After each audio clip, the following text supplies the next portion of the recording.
The value of pro bono is that you can take on cases that you would not normally encounter.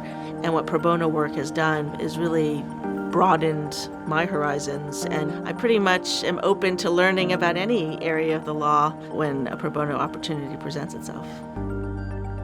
Karen, as an Asian American, works in the community to give voice to the voiceless, and in the first part of 2020, she was instrumental in helping Albany come up with a response to the anti-Asian violence. One of the things that she did was to help us put together a report on the anti-Asian violence in 2020. And that report was called A Rising Tide of Hate, and that led to the formation of the Anti-Asian Violence Task Force. Through the task force, we formalized the HEART program, the Hate Eradication Active Response Team, and she also led the way in writing a second report called Endless Tide. Unfortunately, the numbers kept rising and the situation was not improving even as the pandemic was declining. And so that second report was also extremely important to the cause and to understanding the problem.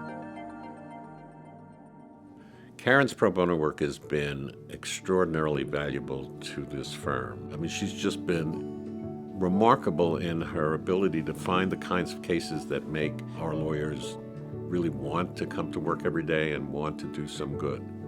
Karen's pro bono work really sets a great example for younger associates. It both encourages them to do the pro bono work themselves, but it also shows them that you can work at a large firm and have a balance between paying clients and pro bono work. I think pro bono work is super important and super valuable for young lawyers who are starting out in their careers. So what I encourage all of my associates to do is really find a case that speaks to you, that provides an experience that you wouldn't necessarily get to see through your day-to-day work. I think Karen sets a great example that way to junior associates. And she also, goes out of her way to make sure that it's worthwhile and they really get a lot of benefit from doing this type of work. On the Golan trial, we had numerous junior associates who put witnesses on at trial. Karen took a very complicated federal case for us. It's a case that falls under the Hague Convention for International Child Abduction. The case went up to the Second Circuit and back down a number of times, and the entire time, Karen stuck with the case. And then, of course, ultimately, Karen brilliantly and strategically argued the case at the U.S. Supreme Court.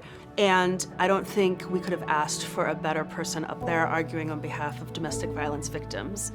She spent countless hours working with the client, commiserating with the client when things didn't go well. She lived and breathed the case for years. The strategic brilliance that she brought, her incredible dedication, not just to the client, Ms. Golan, but also to helping many domestic violence survivors by making good case law, is really huge. She's one of the best pro bono partners that Sanctuary's ever worked with, and I was personally thrilled to work with her throughout this case. She exemplifies what I think all lawyers should do, which is to, as busy as they are, make time to give back to the community and to do pro bono work. I think the reason Karen does so much pro bono work is, this sounds a little bit cliche, but she has a really good heart and she really wants to help people. It's an extraordinary part of her, and I just am very proud that she has that spirit. It allows you to understand the world around you a little bit better. You'll get exposed to people, clients, issues, industries that you would not normally encounter. But what's really rewarding is that you get to meet members of the community and help them solve their problems.